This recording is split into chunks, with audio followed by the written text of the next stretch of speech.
طبق آمار رسمی همساله در کشورمان 2,500 کودکان معیوب به قید گرفته شده. به حالت 1 ینوری سال 2016 شماره‌های کودکان معیوب به 25,328 نفر یا 0.8% عمومی کودکان سنی تا 18 ساله را تشکیل می‌دهد. طبق تحلیل‌های متخصصان ساحه معلوم گشت که در 30-35% حالت‌ها سبب تولد کودکان معیوب نیکوی خشتباری نزدیک میباشد. در برابر این قید کردن ضرور است که شماره زیادی کودکانی که گرفتار بیماری‌های چشم، گوش و بینی و نطق که از نیکوی خشتباری نزدیک به دنیا آمدند به تعداد عمومی کودکان معیوب شامل نگردیدند. با در نظر داشت که مسئله‌های مذکور آموزش عمیق و تحلیل مشخص و طلب می‌نمود، وزارت آموزش عالی و معین نمودن سبب‌های معیوب‌شوی در بین کودکان در شهر و ناحیه‌های ولایت مختار کوهستان بدخشان و در ولایت سوخت انجام داد. نتیجه سنجش‌ها نشان داد که در ولایت سوخت در سال 2014 440 نفر بیمار نقصان مادرزادی داشته تولد شده است. از این مقدار 152 نفرشان از نیکوی خشتباری نزدیک به دنیا آمدند که 34.5% را تشکیل می‌دهند. باید تذکر داد که در منطقه‌های جمهوری از جمله در ولایت سوخت نیکوی خشتباری قریب 60% و شماره کودکان معیوبی که در نتیجه نیکوی خشتباری نزدیک به دنیا آمدند از جمله در ناحیه ظفرآباد 54%، عینی 40% و شهرستان 35% را تشکیل می‌دهد. متاسفانه حالت‌های نیکوی خشتباری در شهر ناحیه‌های توطئه جمهوری و ولایت خطران نیز طی سال‌های اخیر تمایل زیادشوی دارد.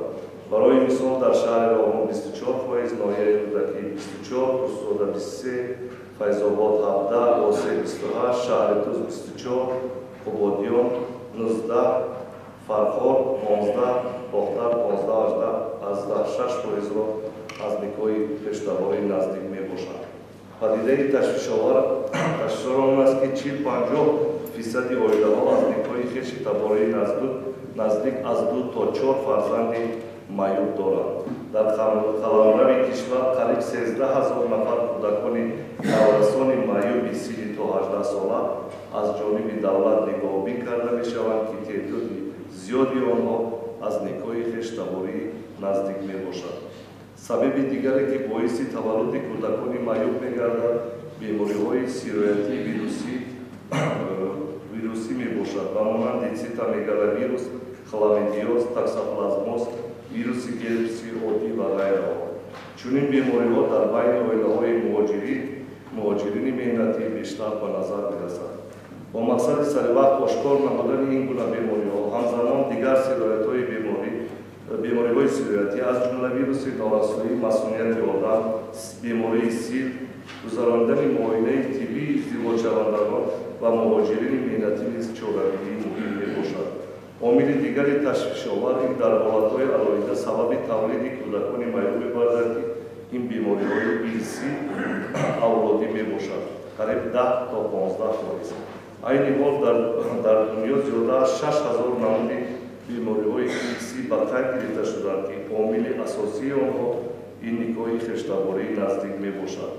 با مقصد کاهش منبع‌های تولد کودکان معیوب و در دوره بروقت حامله‌داری معین نمودن نقصان‌های مادرزادی، وزارت تندرستی و حفظ اجتماعی اهالی تصمیم گرفت که مؤسسه دولتی مرکز جمهوری طبی و ژنتیکی را تشکیل نماید. عین حال مرکز در ارفع افتتاح قرار دارد و تأسیس این مرکز امکانیت می‌دهد که در دوره برمحل حامله‌داری بیماری‌های خرمسانی و نقصان نی عصب جنین سریع‌وقت دریافت گردیده احتمالیت تولد نوزادان با نقصان‌ها پیشگیری کرده شود. مقصد گذراندن معاینه طبی پیشکی شخصانی که عقد نکاح می‌بندند این فراهم آوردن شرایط ضروری برای تشکل عائله سالم، پیشگیری نمودن تولد کودکان معیوب گرفتار نقصان‌های مادرزادی، انکشاف و بیماری‌های باحثیت اساسناک شده میباشد.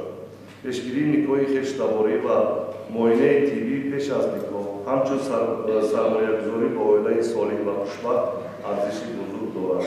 در اساس گفته‌های بالا، وزارت تندرستی و حفظ اجتماعی اهالی جمهوری تاجیکستان طبق سفارش‌های اساسگذار صلح و وحدت ملی، پیشوای ملت Президенти Ҷумҳурии Тоҷикистон муҳтарам Эмомалӣ Раҳмон лоиҳаи қонунии Ҷумҳурии Тоҷикистонро дар бораи ворид намудани тағйироти лоиҳаҳо ба Кодекси Оилаи Ҷумҳурии Тоҷикистон таҳия намуда барои баррасӣ пешниҳод намудааст.